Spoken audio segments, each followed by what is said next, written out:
Hi, I'm Sandy Lowe. I'm Bold Strokes Books Senior Editor, and this is all about editing. We have on this panel amazing editors Barbara Ann Wright, Victoria Villansenor, Ashley Tillman, and Shelley Thrasher. These are some of our great editors here at BSB. If you have a question for our editors, please do pop it into the Q&A. I know there were a couple of editing questions that I missed on the last panel, so if you would like to reiterate those, that would be great. And to start us off, I am going to ask a question from my handy dandy list here. And that is to just kind of give everyone some understanding of what it is to be an editor. What is it that editors do, and what skills are required to be an editor? Why don't you start us off, Barbara? So mainly we make authors cry. That's our primary job. No. What we do is we work with authors to make their books better. Whether they need help with their stories, whether they need help with their line edits or their grammar, their punctuation, whatever, we work with them. Not as some people may have jokingly said before, for them. We work for Bold Strokes Books. What skills are required? I would say a critical eye when it comes to story structure and like plot content and all of that. So you can say kind of what's working here with the story and what's not working. And a knowledge of grammar and punctuation never goes amiss. As well as my very favorite, the comma, which I'm sure I'll talk a lot about in this panel. Awesome. Ashley, how about you? What is editing and what skills do you need to add on to what Barbara said? Well, we are here to take something that's great and make it better, or make it accessible in ways that it might not have been before. We do need to know how a novel works, all of that, but we also kind of need to know about everything else so that you can say, hey, I don't think this existed in Spain in 1847. Or something like that. We have to have kind of a broad knowledge of everything, which we don't have. So really what you need is Wikipedia access. I think that's the key for most editors. For sure. Shelley, would you like to add on to what Barbara and Ashley said? What does an editor do? What are skills that are needed? Shelley's having trouble with her audio. She's not ignoring us, I promise. Hopefully she'll get that sorted. Vic, why don't you jump in? What does an editor do? What skills are needed? So I think, like has already been said, you know, you have to have kind of a wide range of knowledge. I think you also need empathy and a sense of humor. I think both are really useful. You know, somebody hands you their baby and they're like, this is my beautiful baby. And you're like, wow, it's really ugly. Let's fix it. And, you know, and so I think it's important to have a real relationship with your writers as well, so that you can have really honest conversations about what needs to happen and what's working and what isn't. And editing is about making, like Ashley said, you know, making something good, great, and really helping kind of draw out the story and the characters so that they really have an impact on the reader. Mm-hmm. Vic, do you want to give us a quick rundown of like, what are the different types of editing? Sure. She sent us. It was not. That was not in your question list. I figured someone would mention it, but no one has. So okay, all right. So there's lots of different levels of editing and intrusive levels of editing. You've kind of got. So we'll start with kind of the proofreading stage, which is just basically checking for errors. You know, making sure that there aren't extra words or extra spaces or, you know, a misspelling here, their eye color, you know, really kind of persnickety things. Whereas, and then you go on to copy editing and line editing, which are focused very much on barbarous commas and not using 500 exclamation marks in a manuscript, that kind of thing. And then you've got content, which is very much focused on story and developing a story. And you've got development, which is all of that plus teaching as you go. So it's very intensive and very intrusive. For sure. Thanks, great. Hey, woo! The crap. Okay, so we have a question here. Are there any professional qualifications for editing? Are there any, if you wanted to be an editor, what kind of professional qualifications? I don't know about the States, but I can say that in the UK, we have an organization called CEP, which is the Chartered Institute of Editing and Proofreading. And they actually provide courses and qualifications in both. And you can kind of up your qualifications as you. For sure. Here in the US, there's degrees that you can get at colleges in editing. There's certificate programs that you can get in editing. As I know, Barbara has some experience in that as well. From my experience working with a lot of editors and hiring editors, experience makes a huge difference when it comes to learning to be an editor, because you can sit in a classroom and learn about copy editing rules, as much as possible, and that is amazing. But actually learning to apply those to different manuscripts over time, and how different rules apply in different situations, that's something that you really need to be in the trenches for. So I think education is where you start. And then it's about getting your foot in the door and actually getting that experience. Because some of our, very best editors, may not have a degree, but they have been editing books for 20 years. So that's a huge component too. Do you want to talk on that a little bit, Barbara? Because I know that you have kind of both. I do. I have a bachelor's degree in literary criticism. Which I think is very helpful for doing content and for saying stuff like, this character here's depth reflects the fact that this character is shallow, until people are like, that's not important and I don't know what you're talking about. I've done a certificate course in copy editing, but I think the real experience that I got with critique groups are the things that really helped me to see, okay, what's happening in the story. And then of course there's nothing that gives you line editing experience like doing it. But I would recommend that somebody who is looking into editing join a critique group or two, and then learn how to give feedback.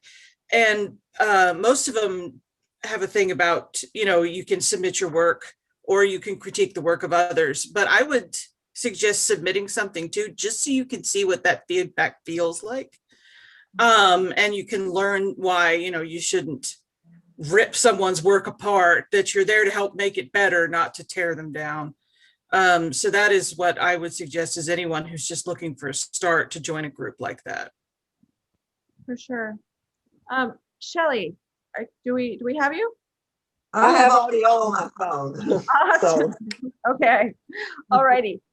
So the question is about qualifications needed or desired to be an editor, and kind of that mix of having some kind of maybe a professional qualification, but then also experience to back that up. And I know that you also have an interesting perspective with all your kind of work in English literature and having taught for so long. Does that is that relevant to your work at BSB as an editor?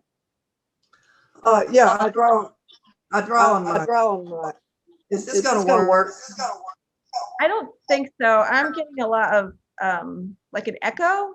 Is everyone Yeah, else? I'm on my phone as well as on the computer. So Let if me you just get off. mute one. Let me off the computer. Okay. Why don't we Maybe. move on from there, and we'll come back to Shelley's answer. Here's one for you, Vic. Do we ever do developmental edits? And how do we motivate writers to make changes that are, perhaps more large scale than you would get in an edit that is not a developmental edit? So do we do them, and how do we motivate authors to make changes? Right. So we're right. Okay. Behave.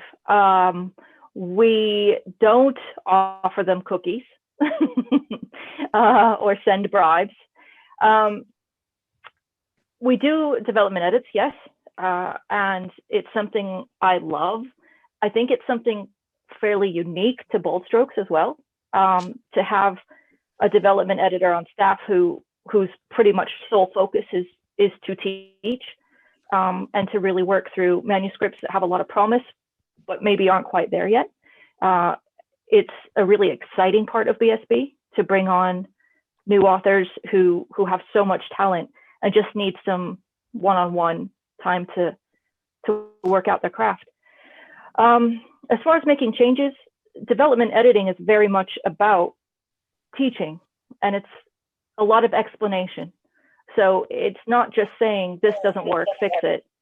It's also saying this isn't working and here's why, and providing a lot of kind of background and feedback so that the author then understands and can take that into the next manuscript and so on.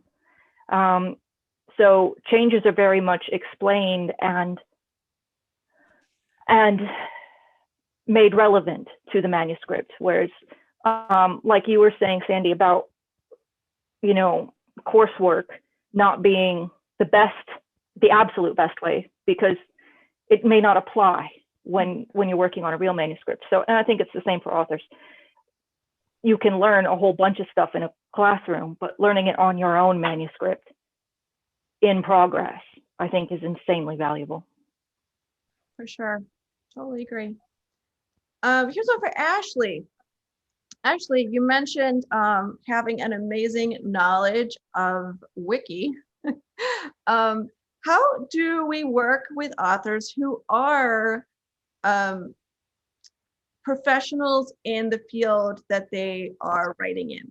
So say Rad, who's a surgeon writing about surgeons, or Julie Tizard, who's a pilot, who's writing a book that has pilots. How is it working with authors who do have an extensive knowledge? And what's that balance between incorporating that knowledge and having a book that's going to be accessible to readers? I think it has a lot to do with the conversation that you have with the author. So we have to ask questions like, why is this relevant to the story? There are a lot of really interesting details. They could be complete fiction, the backstory of a character, or it could be facts about a career or whatever. But those don't necessarily make it into the book if they don't serve the book. And there is no right answer there. Sometimes I don't think something will serve a book, and I tell the author that, and then we have a conversation and they convince me, or I convince them. But either way, it needs to be a back and forth. You need to have that relationship built so that you can question those things. A lot of what we do is looking at something and saying, is this real? In one of my novels, I was looking at rape survivors and the way that we use rape test kits to prosecute rapists.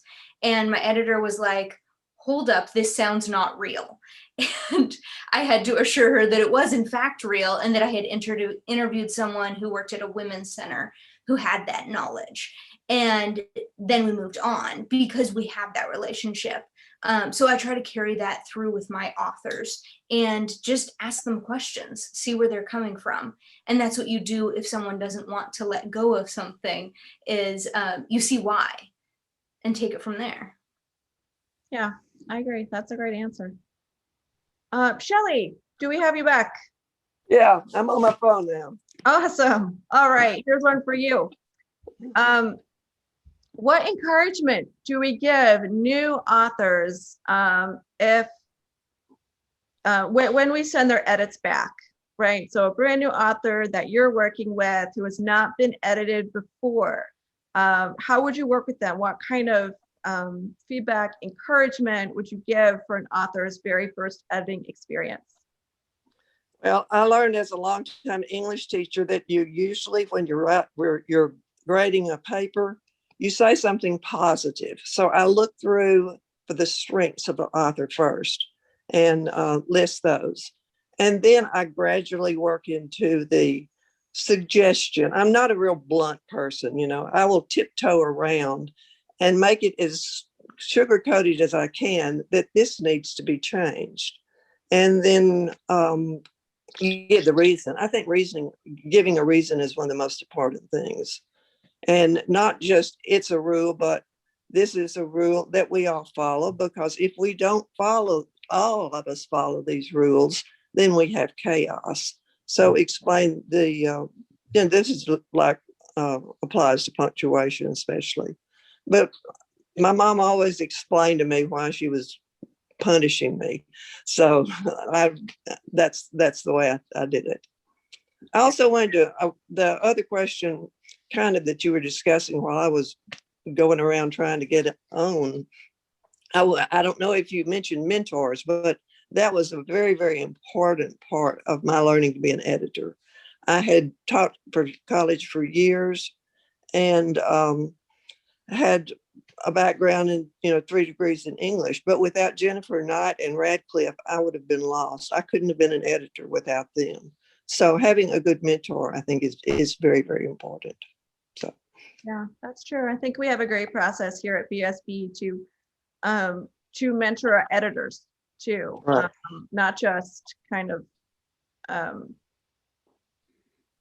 externally, but when they're in-house, to kind of build them up Right.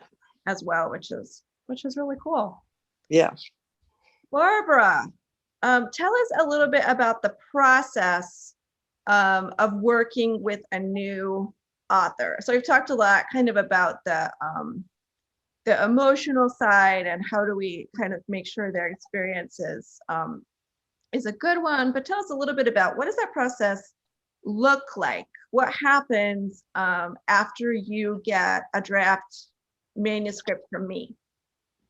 I try to contact the author as soon as possible and introduce myself and give them a really rough estimate of when they're going to get their first round of edits back. But I ask them to, if they would like to have a Zoom meeting like this one, just so I can allay any fears.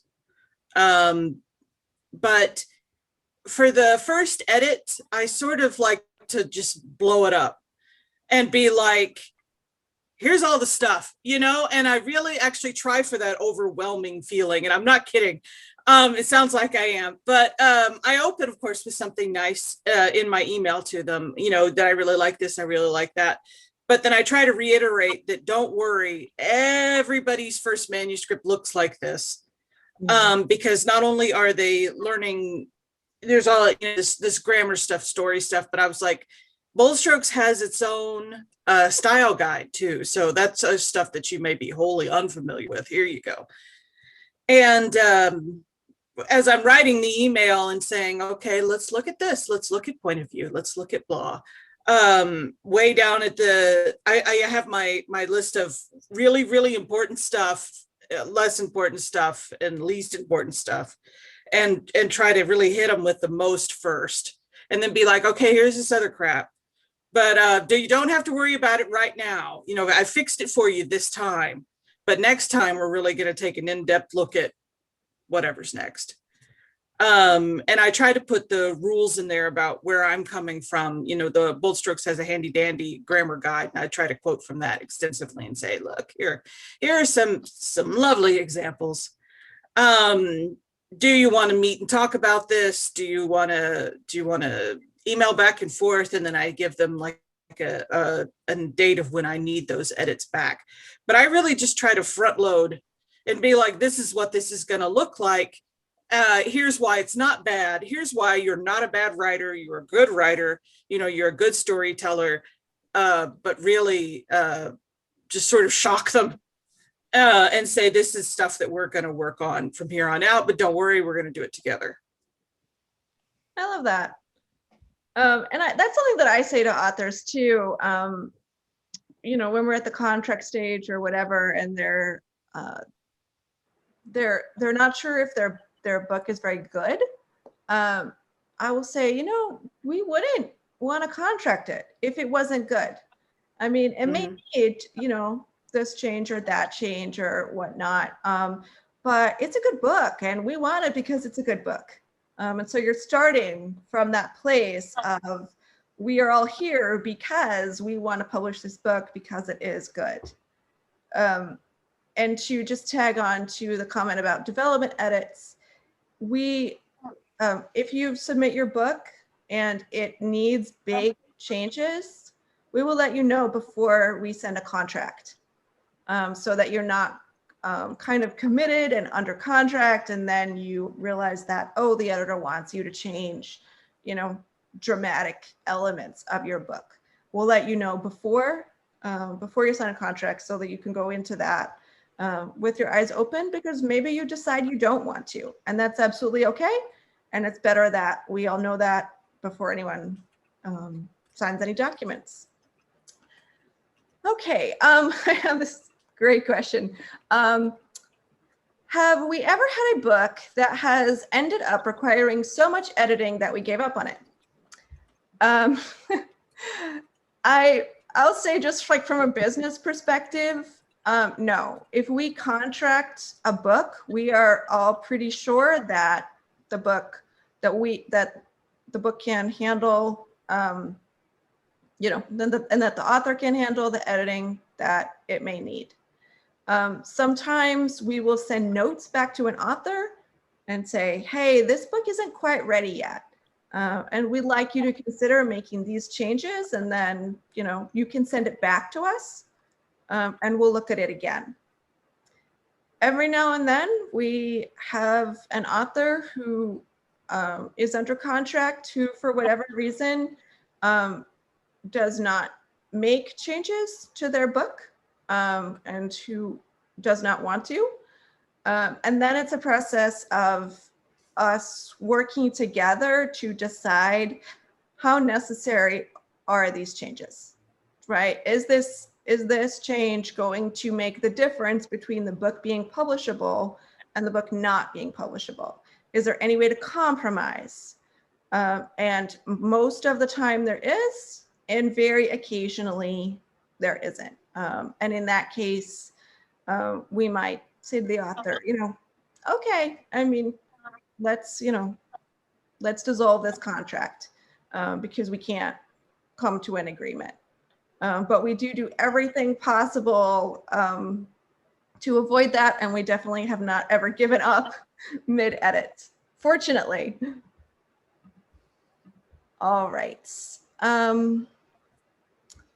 Here's another quick one, interesting one that I'll speak to. How do we pair an editor with an author, which is part of my role? And part of the way I do that is it depends on what the book needs. So I will know about the draft, and Red will likely have read it, and we'll have critiques from our committee that reads it. So we'll have a good idea of the strengths and the weaknesses of the manuscript. And I also have a good idea of the strengths and weaknesses of our editors. And so I make the best fit in terms of, you know, who's really good at what, in terms of what that manuscript needs. The other element is personality, and the ways that different editors work with authors. Everyone has a process, and everyone works differently. And so if I get a sense of an author that, you know, okay, they're going to want a lot of contact, or they're going to want to do Zoom meetings or Skype meetings or phone calls, more so than kind of would be typical, then I may direct them to a certain editor who I know is most comfortable doing that. So that's another element too. Sometimes an author will already have heard of or know of or have worked with an editor, and they ask and we match them up that way. But for the most part, it's kind of like our best guesstimate of what the right fit would be based on all those factors. Our authors usually don't move editor unless there is a reason to. And that has happened to every author and every editor for any reason under the sun.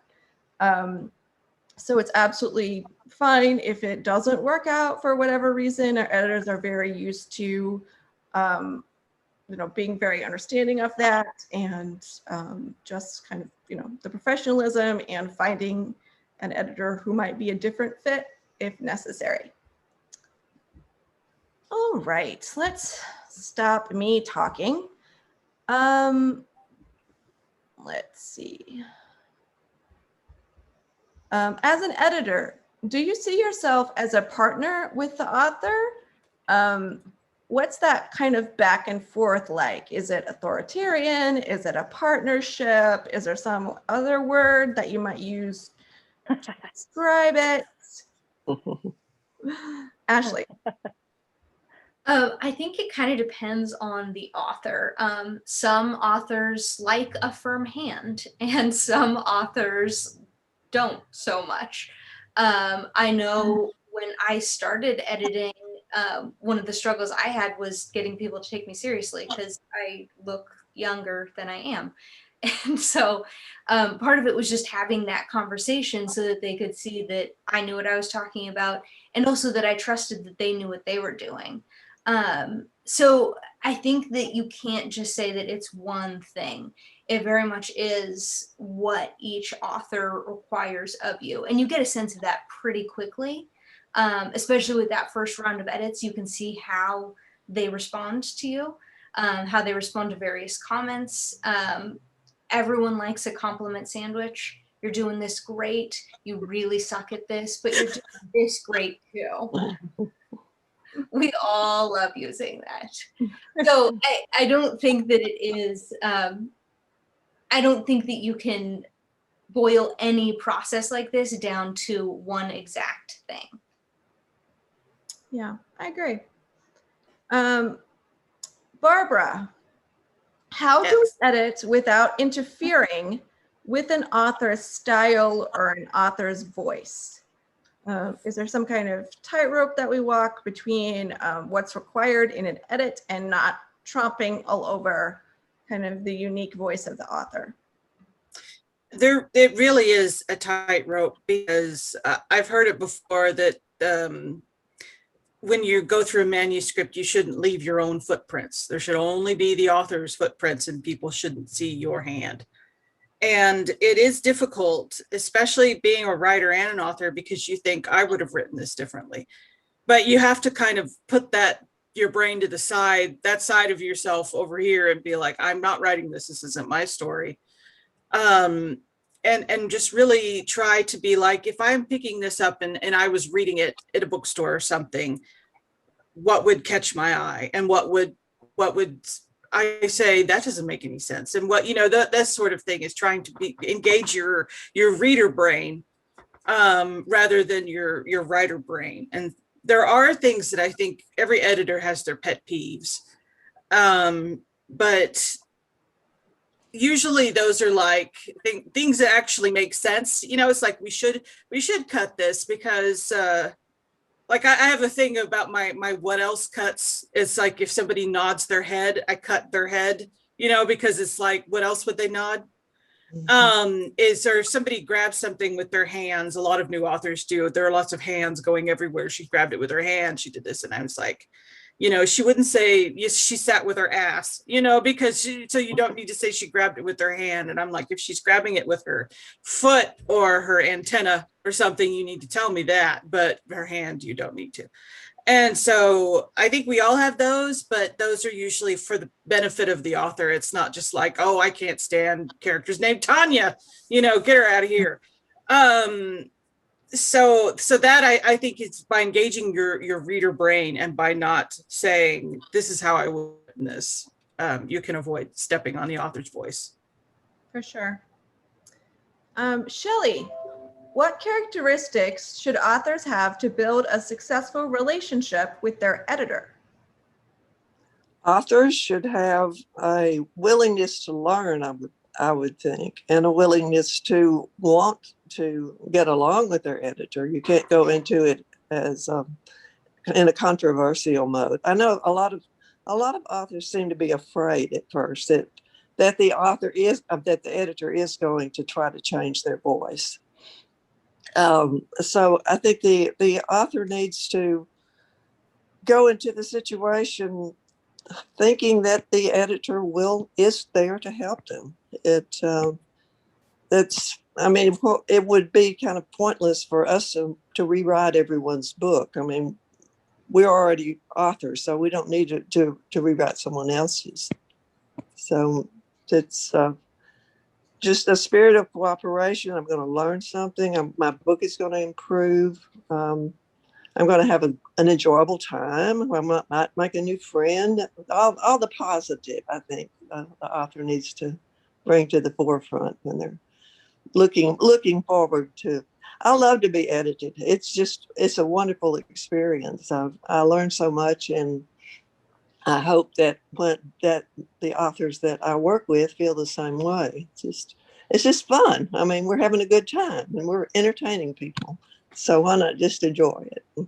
For sure. I think if authors look at it in terms of and editors too, in terms of everyone's on the same team, right? Everyone's trying to get to the same point. Everyone wants the best possible book.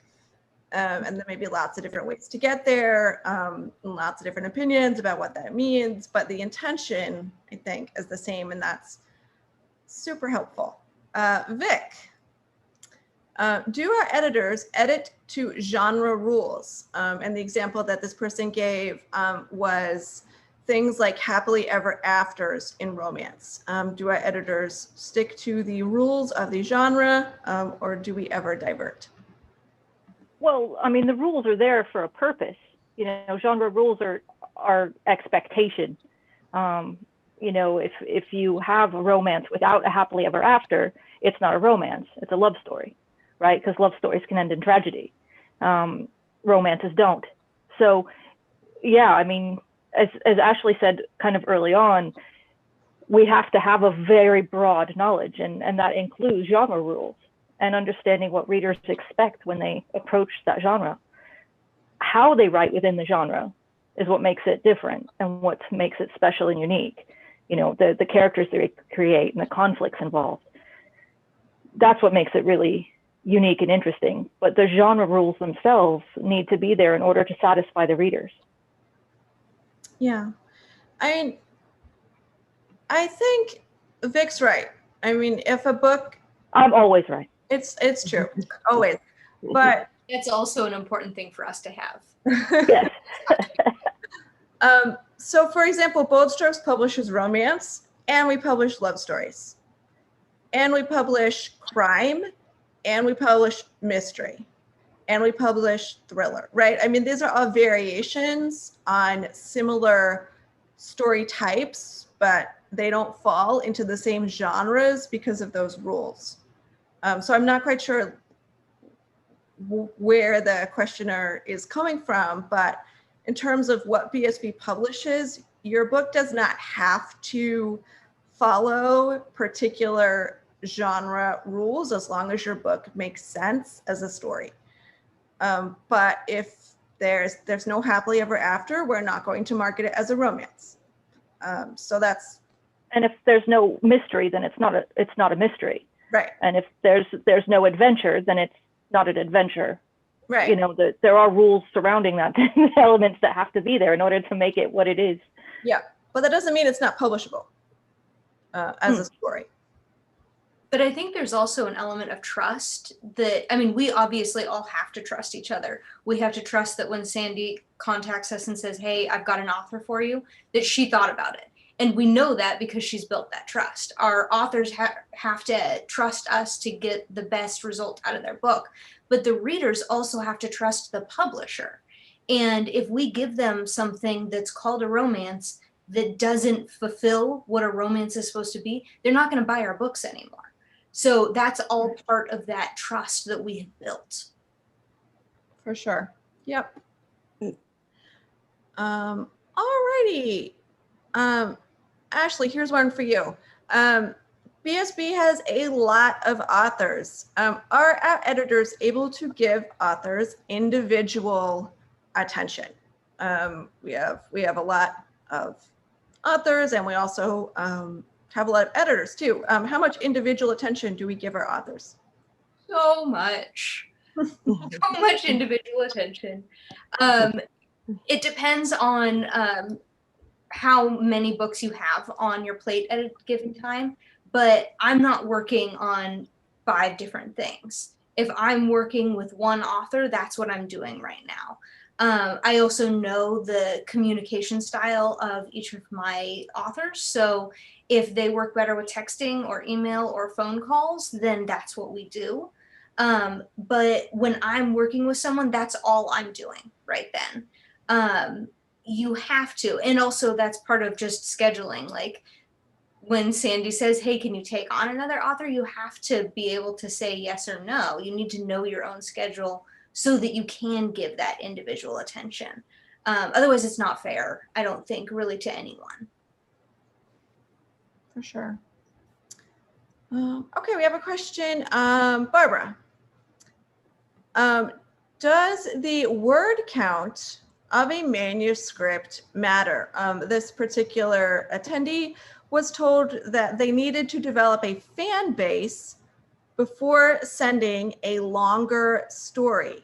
And that if they were not willing to first develop a fan base, they would need to write a novella.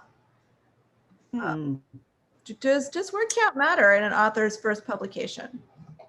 I would say yes, because just in general, your chances of selling a 180,000 word novel, first novel, are low, because that is a very expensive novel.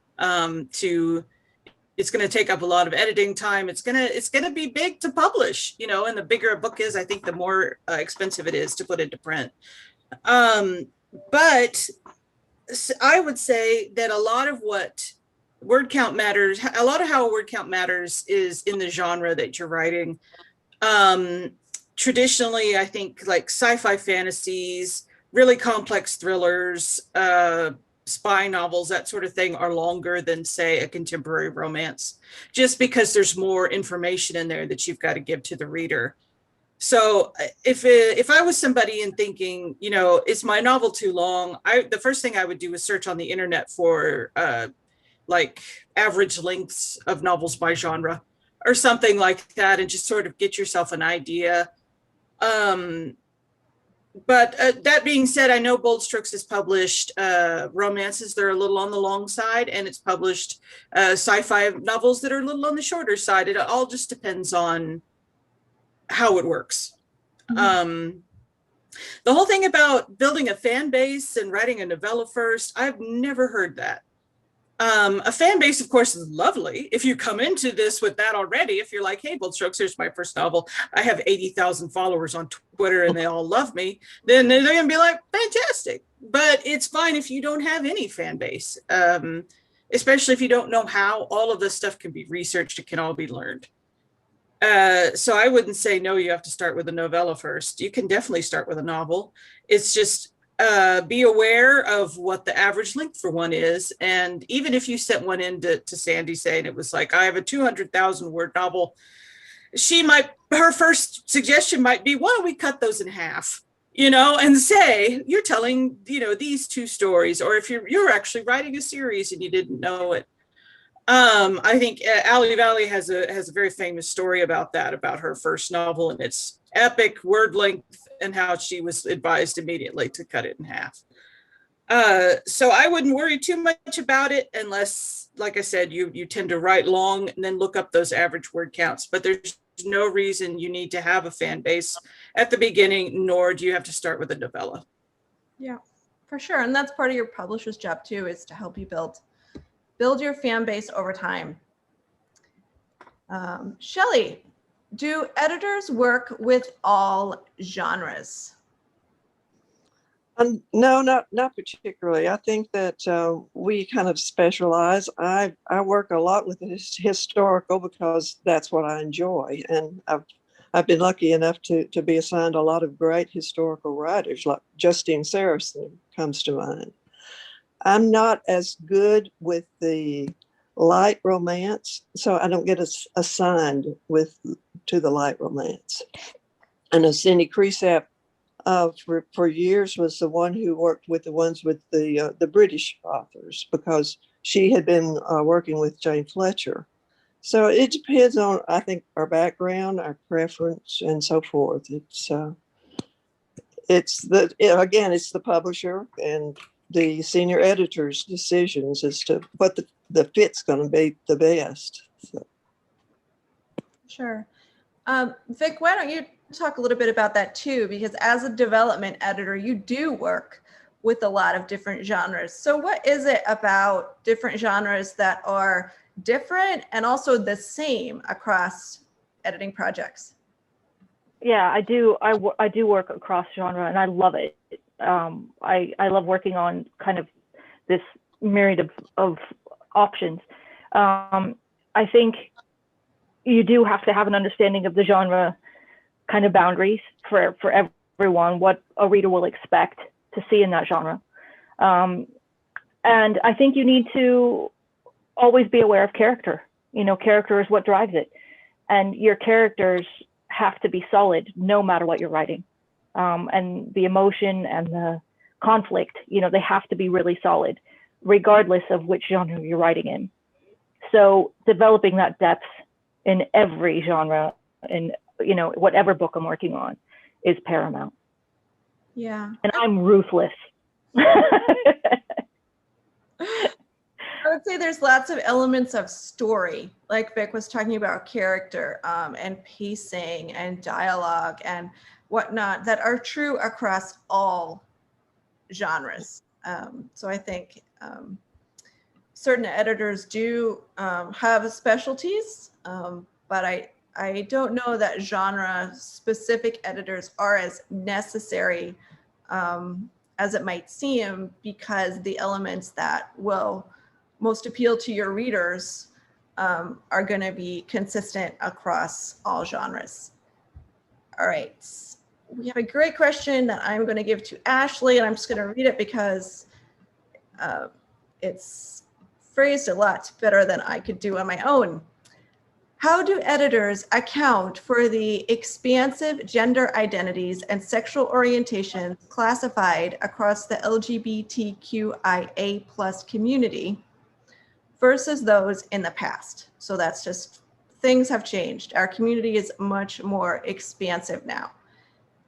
Has this been a meaningful transition as an editor? And does it sometimes change or challenge your mindset when editing? So as the LGBTQ+ community has expanded, how has that changed or challenged you as an editor? So I came into editing right as that expansion was really booming. My degrees are in English and queer studies. So I came into it with a broad view anyway of gender. And since then, I worked with kids, and kids will expand your mind in ways that you didn't know were possible. Because they have such broad conceptions of gender and sexuality. And I just talked to a friend the other day who said their nibbling came out as non-binary and was using it as a pronoun. And my mind was fucking blown, because to me, that is so offensive.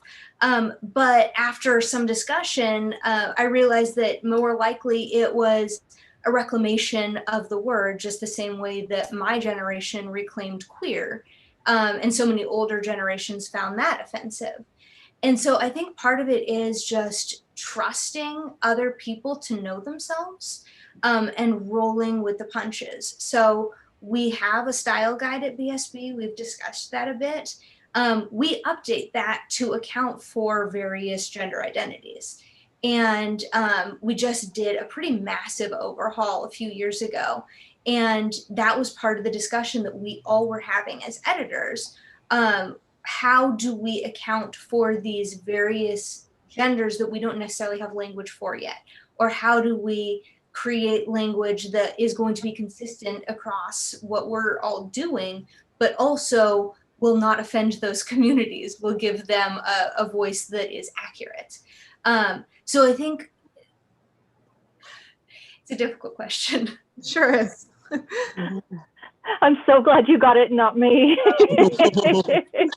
I'm the one they ask when there's LGBTQIA2SOP because I can say that, which took years to say. I think, oh, sorry, can I interrupt you? Go ahead. From my perspective, kind of working on the business side, I think there are two components to this question in terms of editors and in terms of anyone who works in publishing.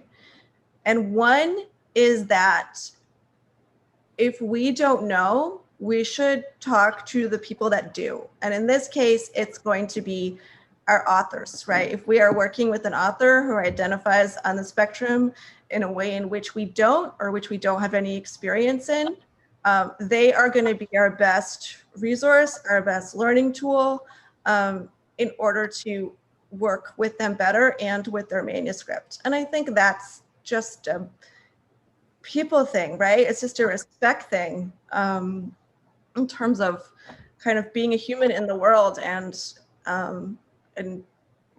being, I don't know, respectful and appropriate in your work with people. The other part of this is professional development. How are we, as a team, kind of expanding our education and our resources ourselves so that we can learn more? Because as Ashley mentioned, things are changing rapidly. And what was okay 2 years ago, isn't now. And what is kind of the appropriate language now may not be so in the future. So BSB has worked with organizations like Writing the Other, which provides workshops on writing trans characters and writing characters of color, and any characters who identify as other. We've promoted those to our authors and our editors, and are always looking for opportunities that we can kind of expand our professional development. But I think we could all agree that just kind of coming at it from this sense of, oh, we don't know. And it's okay that we don't know, but we should learn. And yeah, really trying not to come at it from a defensive standpoint. Would you guys agree? Absolutely. Yep. Yeah. All right. Oh my gosh, we're out of time. What? All right. I'm going to end with one super fast speed round for this panel on all about editing. So the question is, what is your favorite part about editing? Barbara. Commas. I did the speed round. So Shelley. Seeing the author improve. For sure. Vic. Developing relationships with my authors over the years. Yeah. Ashley. Getting to meet that author for the first time in real life. That's a good one. All right. Awesome. Thank you all so much for being here. I hope you enjoyed this panel all about editing. If you have questions about editing that weren't answered, and I know there are so many in the Q&A box that we did not get to, please feel free to email me, sandy@boldstrokesbooks.com, and we'll be happy to answer your questions. Next up, we have a presentation from Radcliffe on story structure. That is part promotion of our BSB Grow educational program and part actually a really cool workshop on how to structure your story. So please do tune in for that in just about 5 minutes at 3:30. And thank you all so much for being here. Thanks to our amazing editors, and we'll see you soon. Bye. Bye.